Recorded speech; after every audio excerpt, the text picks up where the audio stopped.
na ngai ekomi maya komela kati na esobe obongo lipasi na ngai kolela oyo ya ngai ekomi lilukusika oyo nazanga kilobi lelo oyo ekomi ya ngai moninga toyembelongo. Une triste nouvelle sango ya maweko yebi biso na mboka moko ya ba pasteur oyo yebi pe très bien aout kotika biso akufi papa ayebani très bien parmi ba pasteur au kombo ezali aouti kotika biso comment on a nani biso papa na bossa. En fait parce que Bible lobby l'homme n'est pas le maître de son souffle, il n'a aucun pouvoir de les retenir. Ozala nani to nani pe moza ayote on est local bosso na proba liwa ezali vérité biblique mais inévitable et nous comme il les a dans le bac ko présenter ba condoléances na famille à prophète ngeli a l'interpellation pour nabiso liwa prophète Seda il y a beaucoup de leçons beaucoup d'enseignements oyo biso bana na nzambe to sengeli ko tirer liwa prophète Seda et sengeli enseigner ba jeunes serviteurs rebelles o bazo kota dans le ministère.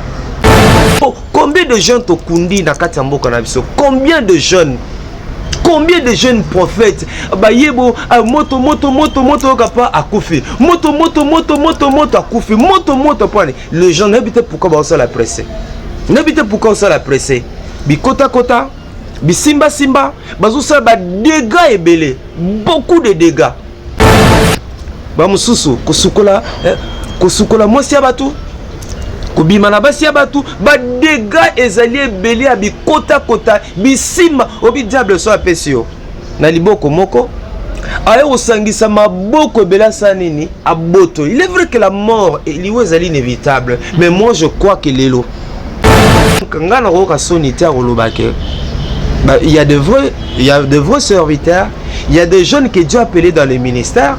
Oh, ils savent donner du temps au temps, mais ebelo baba bimi mikolo ebele oyo bazali pressé à cause ya Jeep, à cause ya comme un impact, baye ba koti bikota koti yango zomona ba dégâts lelo sabe. Nous voyons ce prophète là.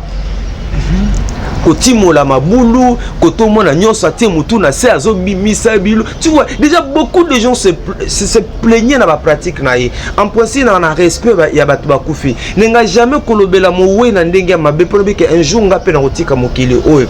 Je n'aime pas tellement ce mutakufi pour moi, c'est fini na respect ba oui mais surtout ça banalise vous avez ka pona ko kebisa. Ne peut pas se gêner. Ya lobake non na 4 églises en colo. Moi, makamama be koti mingi. Moi, bisimba simbe koti mingi. Moi, ezana bateau bakanisi ke nzamba sala lisusu te. Ezana bateau ani koze sute nzambe te. Donc kanisa ke grand pasteur eza costume, eza cravate, eza ba jeep, eza. Voilà pourquoi mutu nyonso linga impressionné. Mutu ta aluki impact. Mutu lingi su kozela. C'est comme ça que beaucoup de jeunes to comme kufela ba jeunes. Ça maropambo na biso tu na mukolo morota. Et là que zo bom église à Congo eza ki bato aza pressé conséquences ba ke ko magie ba ke zo occultisme ba même en église ba koseli ngo surnaturel ba koseli nge onction. Combien de jeunes au bas so landi vie ba jeunes bazo kufa miko des jeunes prophètes wana au monde so landi vie na bango bien ba sali nzambe na ndenge ya solote so landi ma au monde ke no ba sali nzambe na ndenge ya solote liwa mosana biso na bomoi. Je n'aime pas tellement, comme je viens de le dire, il y a un commentaire dans l'Iwa Moutou, mais moi je crois que il y a beaucoup de leçons à tirer. Papa Nabiso, Nabomo, avec son PC le sako, il coque le kendo, et la culture Nabiso, le sako, le sac eza salutation moko boye osara nangote et derrière chaque le sac derrière expression dans le sac il y a beaucoup d'enseignements il y a beaucoup de leçons mutomtona nde et le sac wana au moins ba réponse na expression le sac. J'ai vu même des étudiants basant ba travail à fin d'études basant ba mémoire. Mon papa déjà toujours le sac ayebisayo ikoke lokendo. C'est pour dire que na vie tambola malembe tambola Maria misonangae komimaya komela kati na esobe obongo lipasi na ngai kolela oyo ya ngai komililu kusika oyo nazanga kilobi lelo yo ekomi ya ngai moninga toembelongo. Shalom, shalom, bien-aimés dans le Seigneur. Mboten binonyon sto boso la nabiso de partout. Merci. Naba oyo ba soutenir musalo yo ba contribuer vraiment na la voix céleste nabiso nyon surtout. Merci na pasteur Fez Amisi à la bouche autorisé de l'Éternel depuis Zurich. Na filo mukwa ya motema ya bivence de homo depuis Londres pe na maman Gisèle Lukelo motema papa Emmanuel na Boston les frères papi Kongé na Nzama Mono depuis na champ de fond et sika ozola nabiso bonzambe na bonzambe lola ezofuta simana to ya robakenzama boyeto kwaye lisusu wapi bien-aimé dans le Seigneur le lot to sololani to robeta masoni en tout cas boza toujours connecté beaucoup zala pe boza déjà receper là na onion sto pour solona émission de l'eau na ndeko na biso frère Max Mbenga. Shalom papa. Shalom ndeko na Alvin, shalom na ebele baranzambe bazwa na biso libanda mboka pe bipai na bipai. Topesi bino merci pour la confiance oyo bozala nango ipa na biso pe tolikete ya solo na lesungi na nkolo to za sous bénédiction pour na ebele ya bandeko bazwa na biso mokona lelo. Papa to sepende to ya miyo lisusu lelo na émission na biso to monaki ba élément ya partage ton pain et les gars ndengeni papa Max. Premièrement félicitations d'abord na musala to ozo sala. Merci de Calvin, yo pesi to pesi peu merci. Tu es une grande bénédiction pour la biso ce qui les lo bat baby biso li banda mboka ezali na nzela na yo nous vous sommes très reconnaissants. Merci.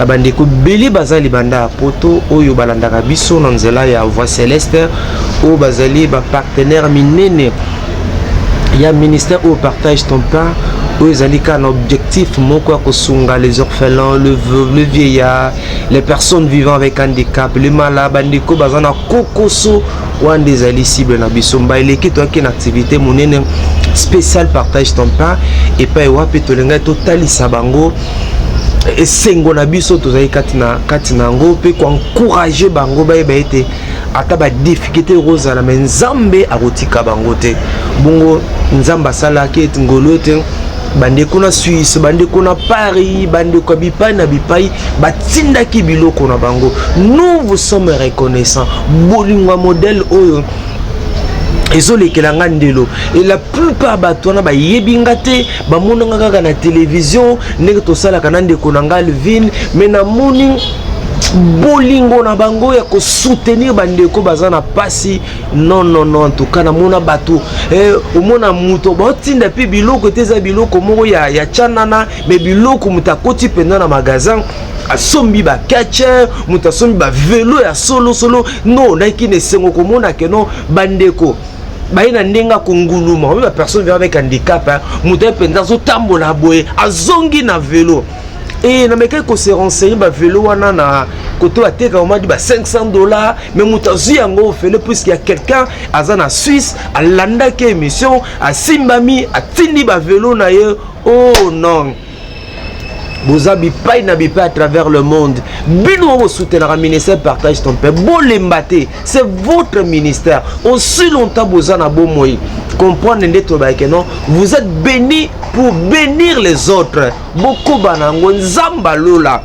Arokanisa kabino nzamba lola. No batwa tina biloko mais ambalo. Je crois que caméra nous ezalaki. Tu as vu des cartons, il y a biloko bilamba. Ba keche ba maputa no bilo ba nini ba chaise roulante.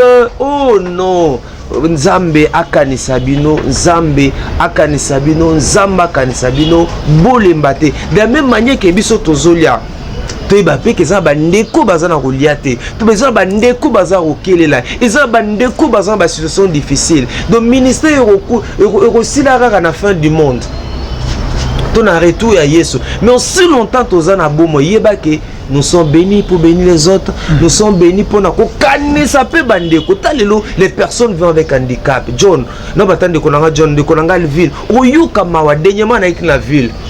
nakende ko sala activité na ville kaka bona kendaki pona na kabola moi biloko muke na ba personne vivant avec handicap oyoka mawa ba vegle lelo na ville ba koma ko senga mais non tona responsabilité biso église ba sai na nzambe pe ba ndeko nzamba pambola ya ko kanisa bango pour le moment tous en activité to préparer zali ya rentrée scolaire rentrée scolaire Eza awa na mois de septembre to linga to sunga siko na cas de partage ton pain to sunga bana na biso orphelin bana oyo azape na posa tanga classe maintenant na osombela e cahier nani na osombela e stylo nani na osombela e sac nani c'est l'activité de tozo bongisa mikolo to lingi sibe na biso ezali no to sunga bana wana oyo ba kufela baboti bana baza ba situation difficile to zongisa bango classe lokola bana nyonso bango pe ba sepela numéro na biso yangwana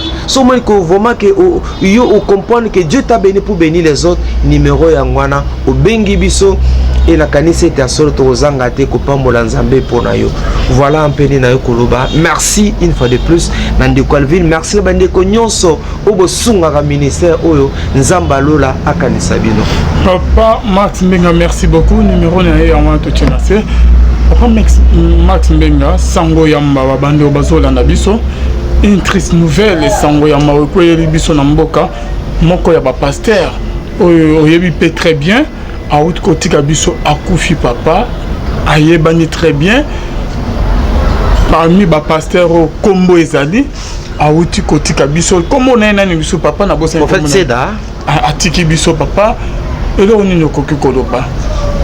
Merci de Calvin, n'a reste que Bible lobby, l'homme n'est pas le maître de son souffle, il n'a aucun pouvoir de les retenir. Ozalana ni tonani, pe moza ayote. On est l'oral bosso na kroba, liwa ezali vérité biblique moza inévitable. Et nous comme il baleza dans le bac ko présenter ba condoléances na famille ya prophète Seda, ne libota na mobimba bande konyo surtout ya église na ye.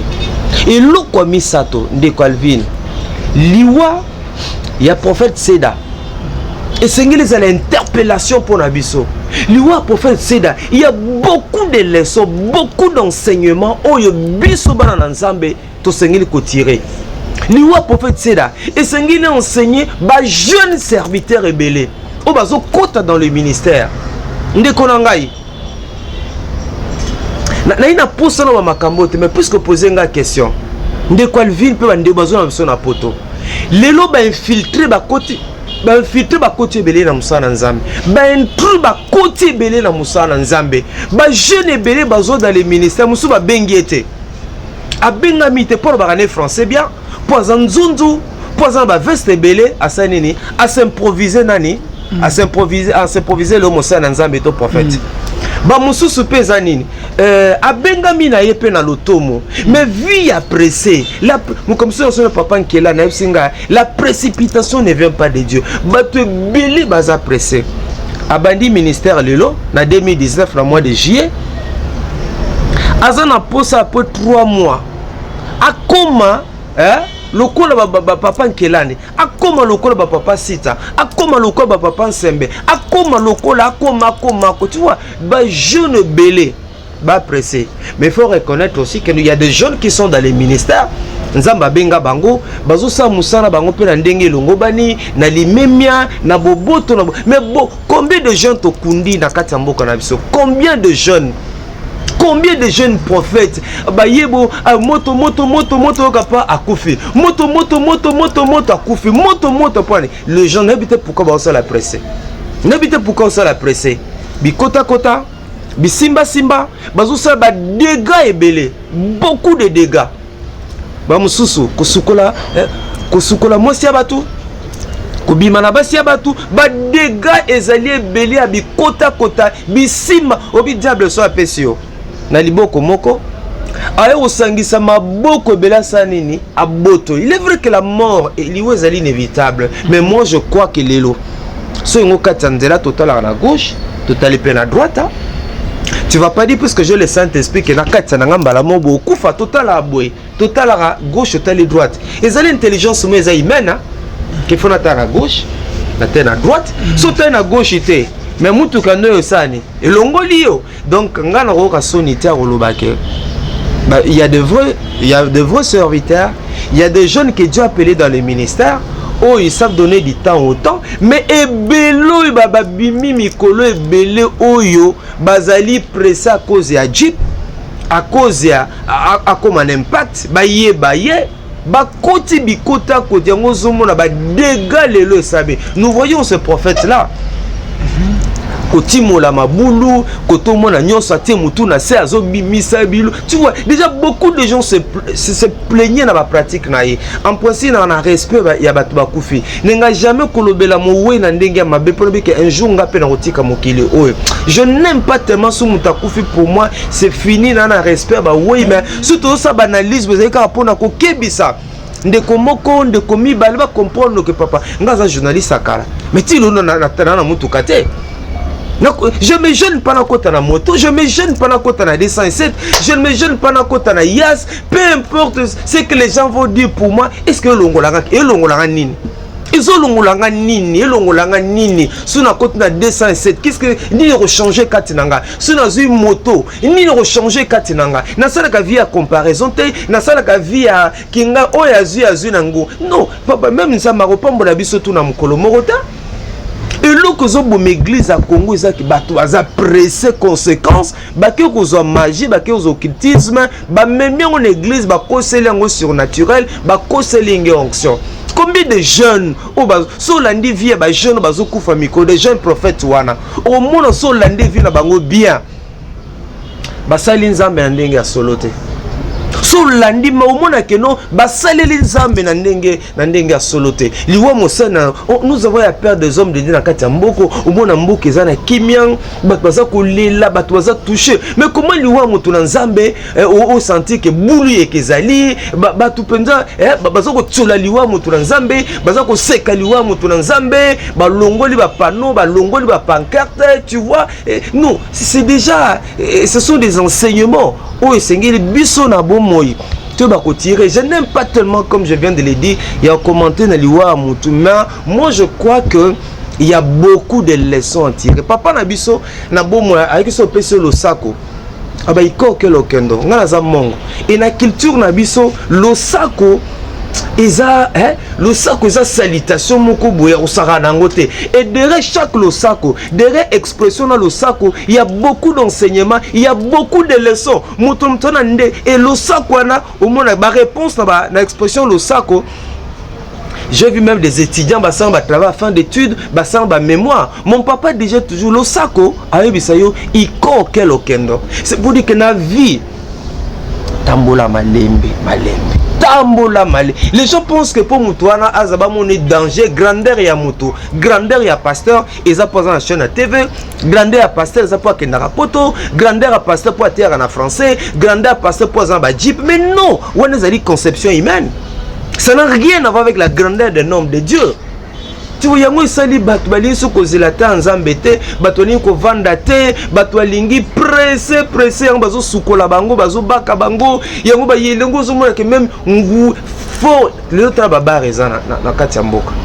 Kindumbe ye makazi baba, c'est vrai que banzali zali, mais un moment lorsque moment rêvé bana kati na mboko yo ndeko nanga vine, mais kaka na Yesu azali awa mambo sama na mboka oyo.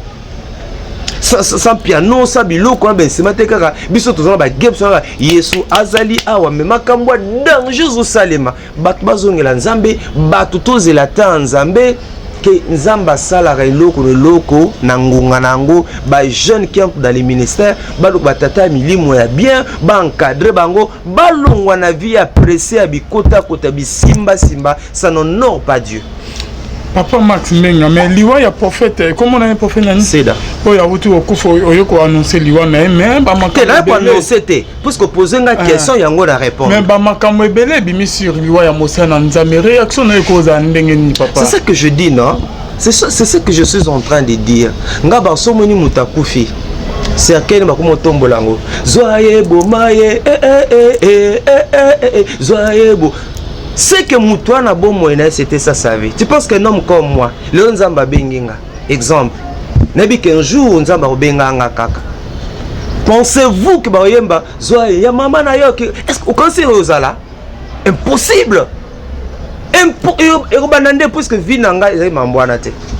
Mais sobe mutu moko akufi na matanga na ye baomela bangi, baomela lotoko, baomela soupe na tolo, bazofinga ba mama baninga, bazofinga bonjour ya ba voyou, bazosala yango, c'est que ye pe na vie des sons vivants. C'était ça sa nature.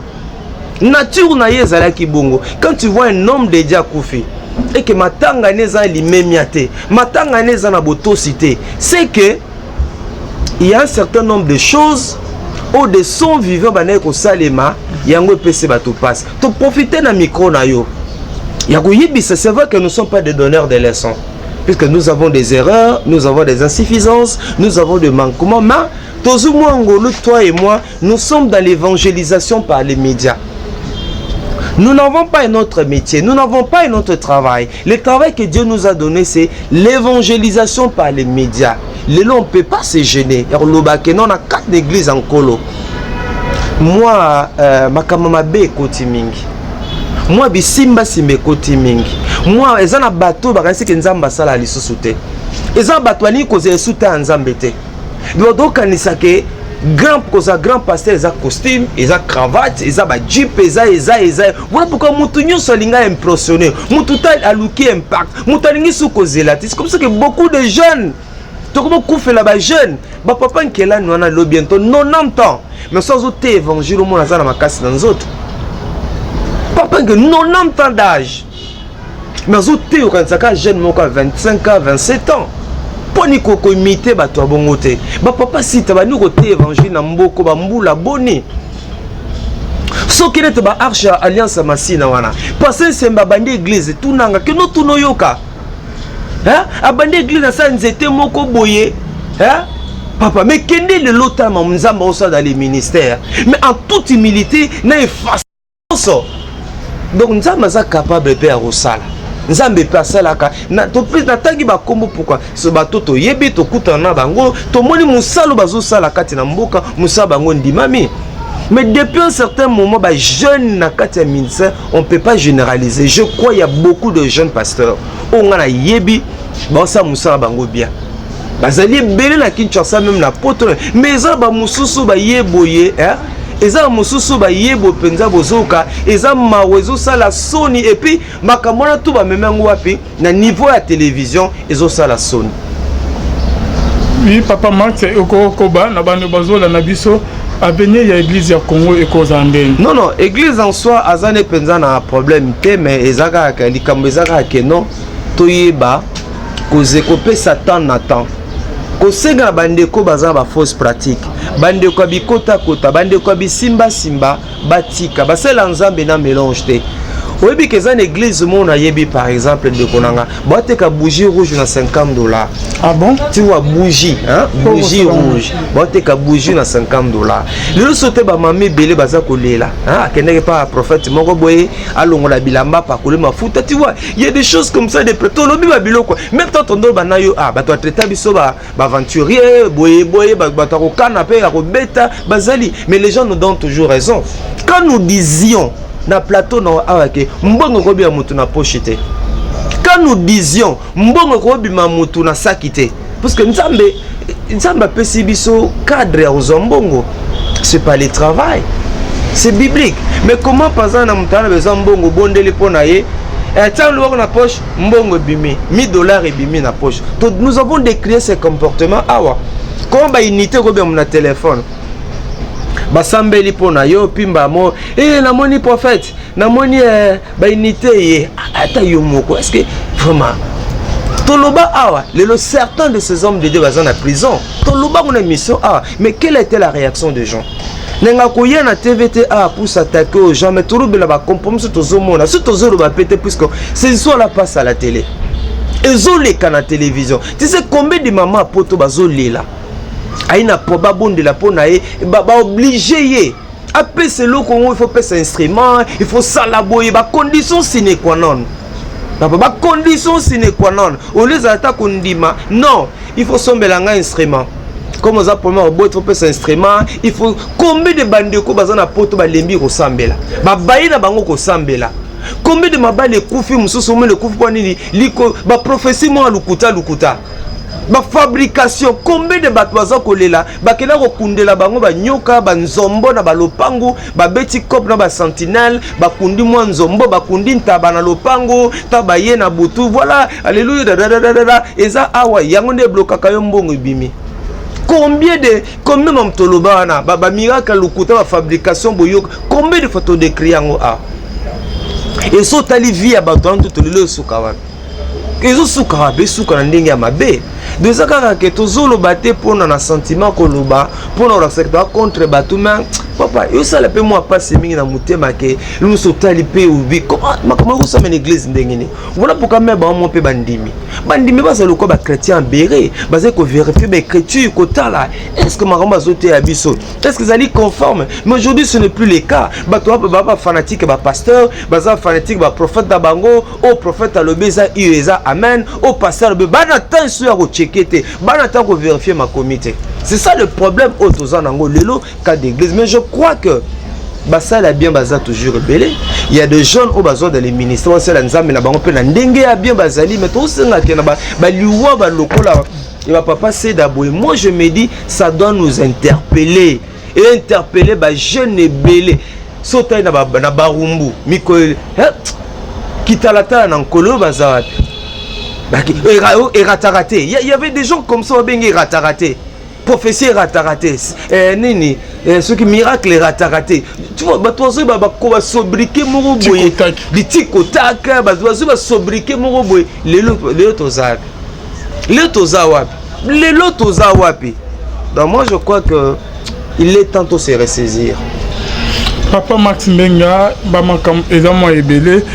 Réaction non par rapport à ba jeune oyo mupepo yesika na ba jeune pasteur o bazobima à la fois parce que BTP ba masomo ebele ba jeune musu ba komati na niveau que nganga senga ke no bima na maman na ye ba exemple zebe ba poison écoute na kata église moko kutu pe to tanga comme na été o peke a se retrouver qui na prison parce que abimaki na moi si ya mokonzimo moi sa colonel a ko apprendre que non pasteur abimna moi si na ye au nom de délivrance pasteur a se retrouvé na prison makala makambe komelie musuzu batelie poison na prison makala parce abima na moi sa mokonzi akufi na makala papa ba makam eza mo ebele au nom de délivrance makam ming ezo salam eza ko tu vois même maman moya capitaine a autant ko dénoncer pasteur moko ake maman mobim azana bongola asenye ke alongola dama pakola e mafuta nyonso wana papa au nom de délivrance okoko ba nitamu supe ko za ka kibonzambe te kasababi lelo bato na kombo sacerdoce na kombo ya kingandi ba déviation ba dérapage mamba sonye belé côté kan église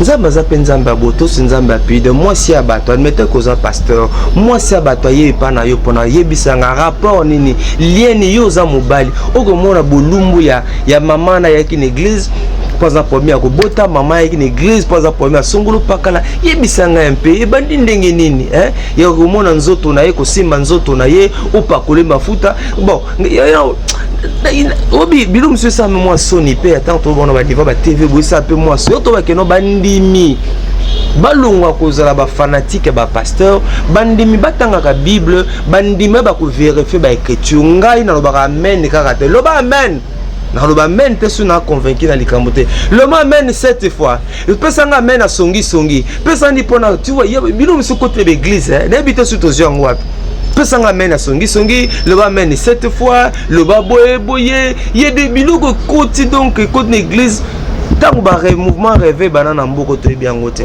maman ke l'église o longola bilamba to pakola yo mafuta mais et c'est qui peut maman na bazo pe moi mayele ba maman moi esprit critique ndeko nangezala yukomo yo longola bilamba yukomo senga moi ça ba to longola bilamba opako dis-moi un peu ça moi ça tongo bilamba bokate ba poil ils ba de yokata mutu ba poil ça mapeka ba poil CS ya kota systématique tu vois et ça moi soni ko bilono tuna tuzo kende wapi lelo l'église to kende wapi lelo to kende wapi yango bato be batata l'église batelema basunga biso obe ngana séminariste papa okoma mesela bezaka la ko la muko ko mesela beta papa obike bako coordonner yo abe lobby le toi lundi mais lelo na 18h aux fimbwa on ne devient pas mesela be prêtre la mukia yango remarqué que bateau mingi bauti na couvent bauti na école ba mesela be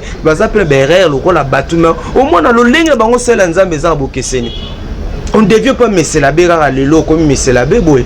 C'est vrai que après il y a d'abord l'appel mais papa mais biso mo kaka mutu pas plus qu'un bon modérateur l'église à modérer et bien le bané français peut bien pas Yesu a bandé église donc muto banane église a bandé église kaka changa kaka boye yé moko bandé a bandé église kaka boye ayi sa bato bongo asa ba dégâts tene mutu fe nana za ko encadrer nana azane na encadrer tezana ikaka boye ko ba dégâts o ekotilo kat d'église papa il faut tout lo ba dégâts ils allaient belé Otobi loko komona nzota muto mama ngani pour la délivrance ça c'est la sorcellerie kokata muto ba pola sa mapeka pola sa nzoto au nom de quelle bible biloko to ba ya ko ba bougie rouge botika on to bougie na bi côté église yango ezali bougie rouge na $50 bougie à rouge yebisanga et puis je connais même le pasteur c'est parmi ba pasteur va respecter na kata Kinshasa ateka bougie na église na $50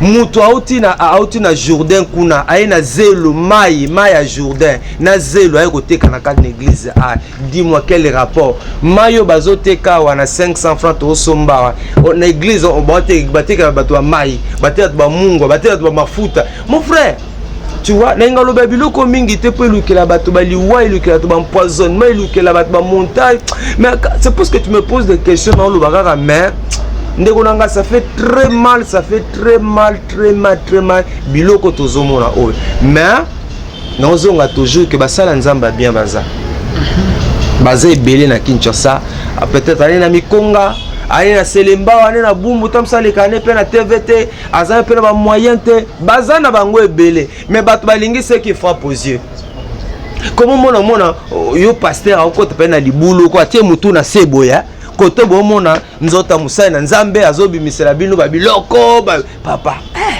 ba délivrance to mona mais modèle nzamba sunga mais je crois que les missions modèle boy ça va aider beaucoup de gens à se ressaisir et puis ya rusumba maman botali skani ozo ya hotel ikolo ba maman botali skani ya hotel église nyonso za okendete c'est pas plus bâtir église ba commis la main de Dieu la voix de Dieu l'oracle de Dieu que ça quand il faut kende ba maman bosala attention à botali ikolo l'église ba spot publicitaire wane ko sabinote journaliste azaki mbongo na ye atie moi makelele moko bien bon eko sarabinote. Merci beaucoup papa Max rom na frère émission na biso liloba ya suka na ba nyonso balaneki depuis ngana pesio merci ndeko Alvin toloba tu vois ngana za mwana église nalinga penza kolbe susu mabe église na ba télévision boite po bato besprit faible ba ozwa raison ba boya resembela yana lingaka ba msusu aboto le bela ba conférence ça va aider les gens mais parfois parce que actualité mo ezana mboka de ko profiter pour en passer message tolo baté pour na dénigrer église pour na kokitisa église mais tozo ba pour na kotala ça que il y a solo ben filtre ba côté l'église ben tout ba côté l'église ba commerçant ba écart l'église bana nzambe ba fungula misu bana nzambe ba sala keba ko permettre mudnyo sota tio liboko na mutute ko permettre ngota botali ko l'église senga molimo santo sanini asunga yo akapamba te banganga ba mandona ba mbikudo to yeba ikala na omona ba otali se batu libo otasi libo ka biso que non oliaki matembele bango to ba s'improviser nini ba s'improviser ba pasteur ba s'improviser ba prophète ba ko la bilo ba biloko na l'église ba osala ba dégâts ebele admettons que musala nzamba bango akufi yo dans une église na bondela pona yo tu vois et senga uluka mena délivrance uluka ba pasteur a bien ba bondela pona ba maman ba sala keba ko permettre te na habita sur révélation bongo za la paix et bon nzamba za nzambe sur révélation za la que non musala nzamba pa kolo mafuta na sexe na habite faut poser ça aux hommes de Dieu que ce nzamba repesa pe message à bon que maman oh il faut bâtir mafuta na sexe bon ce que mafuta ngwa ba pokola batata na nzota mibali te poane ezaka oka tata moi parce que non nga passa pa kolenga mafuta na sexe nga mobile toujours ka oka ba mama il faut longola bilamba batima longola bilamba et puis ça peut moi nzoto ya moi si abato komona wape médecin même ba gynécologue ngo so mama que mon médecin et à chaque consultation gynécologue ça ka mama longola bilamba hein a comme ça peut moi conseil voilà boye mais ceux ils ont vraiment que puis na niveau église que kolongola ba mama ngani bilamba ko mama ba mafuta nzamba sunga ça fait mal. Merci Papa Max Mbenga, votre numéro de contact il y a WhatsApp. Oui, numéro est en plus 243 89 360 puis 77 puis 243 89 367 tout bon de la bonne église à Congo. Tous ces appels misala satana ana posa longa to posa osambe to bon de la bonne église à Congo, to bon de la bonne basala nzambe belé ya mboka na biso et puis na ba jeune na ceux qui se pona ba kenon nzamba pambola nzamba tombola tous la temps na temps. Soza passe aux temps na makolo za na milimu mabete. So bana pe musala nzambe kala soki ozana mutu kate ezana ngo kibondoki te ozaka note ngani ba batu ba banda kosala nzambe musosali 20 ans mais comme na 22e année à ministère nzamba fungoli na yebi bato ebele na yebi bango ba prophète gari wana baba bano sala nzambe kala aza une église il y a 1000 personnes, 2000 personnes. Dans une église, il y a 500, 600. Mais à cause de sérieux, il y a villa. Villa 2 fois. Manque on a été, les sacola lukuta hein? Mutakabele villa. Pour l'année, donc le sérieux dans l'œuvre de Dieu Foutarana. On force te. Si on va le long d'Amba, c'est personne Elvin. On comprend. Appelle Moroka Rosa. C'est Elvin, oui. Nzamba convaincre ngana pambola appelle moroka renforcer te robeta manki onate ba professeur lukuta te nzambe ka do totel ande nzambe so tel nzambe oyeksa masonité na sonité na complexité so notama makolo so na mati moto oya zui je bénis le Seigneur pour bandoko bazui ngape na ozela tananga nzamba kosana tananga c'est ça to comprendre non so que na ozela tananga nzamba osana tananga et so nzamba basala nana osopposer nango blanc na hôtel mais la volonté nzambe na vie nanga personne à s'opposer à la volonté nzambe. Merci beaucoup Papa Max numéro ne Msufia wana c'est merci mbozambe na bonzambe lola ezofuta simana onto ya robaki nzama boto kwa watu merci na notre commandeur on se retrouve à la prochaine bataille. Le temps passe et ne s'arrête jamais, alors réveille-toi mon ami et tout ce qui nous quitte chaque jour, laisse que cela nous serve de leçon. Car à chacun son jour, à chacun son tour. Peut-être demain sera ton tour. Alors réveille-toi et prépare ton âme. Car un jour. Oh, oh, oh, hey. Oh, oh, oh, oh. Hey. Le temps passe, le jour s'envole, s'en va si vite sans laisser de traces. Comment faire pour l'arrêter, car il nous amène vers le jour de départ. Yeah. Tout s'effort avant nous, n'ont pu l'arrêter. Il s'en va sans arrêt, sans pitié, ni nous laisse le temps de faire nos bagages, que de tout mener. Le temps passe, le jour s'envole, s'en va si vite sans laisser de traces. Comment faire pour l'arrêter, car il nous amène vers le jour de départ. Tous ces forts avant nous n'ont pu l'arrêter. Il s'en va sans arrêt, sans pitié, ni nous laisse le temps de faire nos bagages et de tout amener. Il s'en va seul sans. Faut me perdre tout plutôt que de perdre son âme, À quoi bon tout gagner, mais sera que vanité. À quoi bon tout gagner, perdre son âme si l'on est censé de tout laisser. Moninga, verser le sang de l'autre, demain sera le tour, tu seras seul comme dans un miroir. À quoi bon tout gagner, perdre son âme si l'on est censé de tout laisser. Moninga, verser le sang de l'autre, demain sera le tour, tu seras seul comme dans un miroir. Où tu rendras compte devant le Seigneur toute ta vie sur terre. Après avoir tout gagné, l'on s'en va seul, sans rien amener. Faut me perdre tout plutôt que de perdre son âme. À quoi bon tout gagner, demain sera que vanité. Vanité. Vaut mieux perdre tout plutôt que de perdre son âme. Perdre son âme, perdre son âme. À quoi bon tout gagner, demain sera que vanité. Moninga, Moninga, Moninga, Moninga, tala tangwe koleka Moninga, Moninga, tala bato bako kende. Okosala lolendo na mokili okanisi mokili yango yayo, tala bato bako leka. Tango ekomema ngai, tango ekomema, tango ekotika moto te. Bakulutu bayakala basi bakende Moninga, tala tango ekomema. Papi Charles Mombaya si akenda kala. Otango otango eza komema. Ya Marie si akenda ye misa mungolo tala tango ebebi ye. Papa de baba si akenda kala. Tango tango eza koleka. Ale moloto si akenda kala. Otango otango eza koleka. Ata mobutu sesese kokukungwendo wazabanga asi akenda kala. Tango eza koleka. Muse Laurent Désiré Kabila akenda kala. Tango eza koleka. Tango ekotika moto te, tango ebangaka mokolo te. Liwa bangaka mokolo te, abangaka peleki te. Abangaka motambongo te, yokaka pe mobola mawa te. Liwa tango ayaka amemaka moto nyonso moto nyonso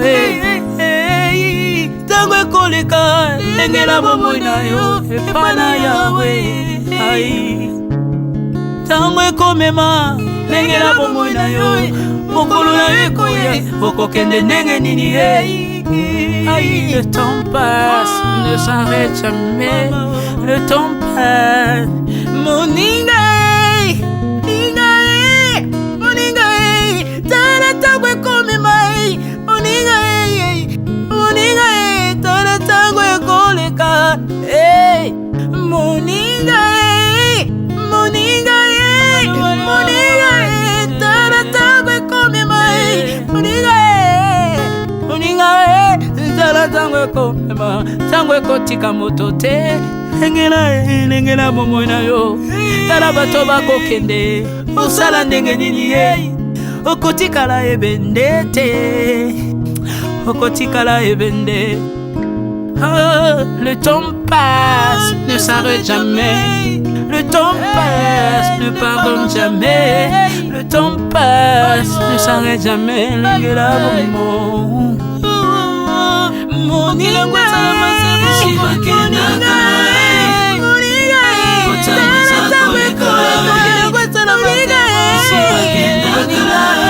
tala tango ekoleka.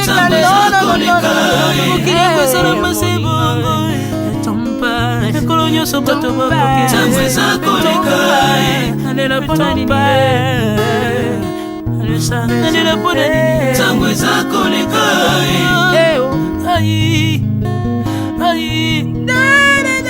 Tango eza koleka.